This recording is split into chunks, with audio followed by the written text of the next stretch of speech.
Lingid sa ating kaalaman na ang Katniel ay hiwalay na, ngunit ngayon daw, ay nililigawan ulit ni Daniel Padilla si Catherine Bernardo. How's true? Aalamin natin yan mamaya, pero bago ang lahat, mag-subscribe ka na para lagi kang updated sa mga trending issue.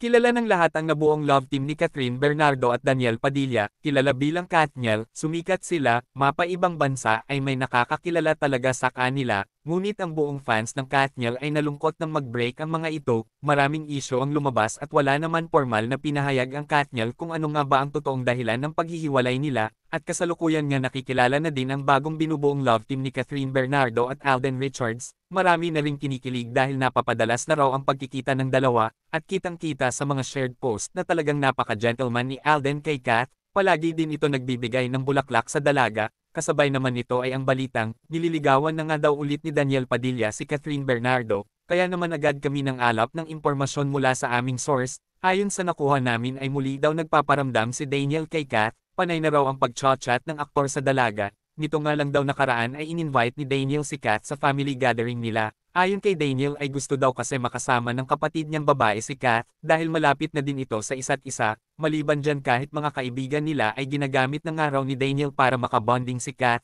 at ito namang si Kat ay tuluyan na ngang nakapag-move on, kaya naman, nonchalant na lang ito sa kanya, pero ini-entertain pa din daw naman ni Kat si Daniel pero hindi nakagaya ng dati, at sa kapatid ni Daniel ay hindi pa rin naman nawawalan ng communication si Kat, dahil nabuhos na din ang atensyon ni Kat sa mga proyektong in-offer sa kanya kaya sobrang busy siya, maraming opportunity ang dumating sa kanya. Kung mapapansin niyo nito lamang nakaraan, stunning si Catherine Bernardo dahil napansin siya ng kilalang advertisement, siya ngayon ang tinaguriang cover star ng September ng Preview Magazine. Pansinin niyo ang look ngayon ng actress, medyo okay ngayon ang pangangatawan niya, nagkalaman-laman siya which is bumagay lalo sa actress. Kung ikukumpara niyo siya sa mga panahon nasa stage pa siya ng pag-move on, talagang namayat siya, kaya naman marami ngayon ang natutuwang fans ni Catherine dahil kitang-kita nila kay Kat ang improvement. Sa ngayon marami pa ring Katniel fans ang gustong mag-comeback ang Katniel, ikaw ba?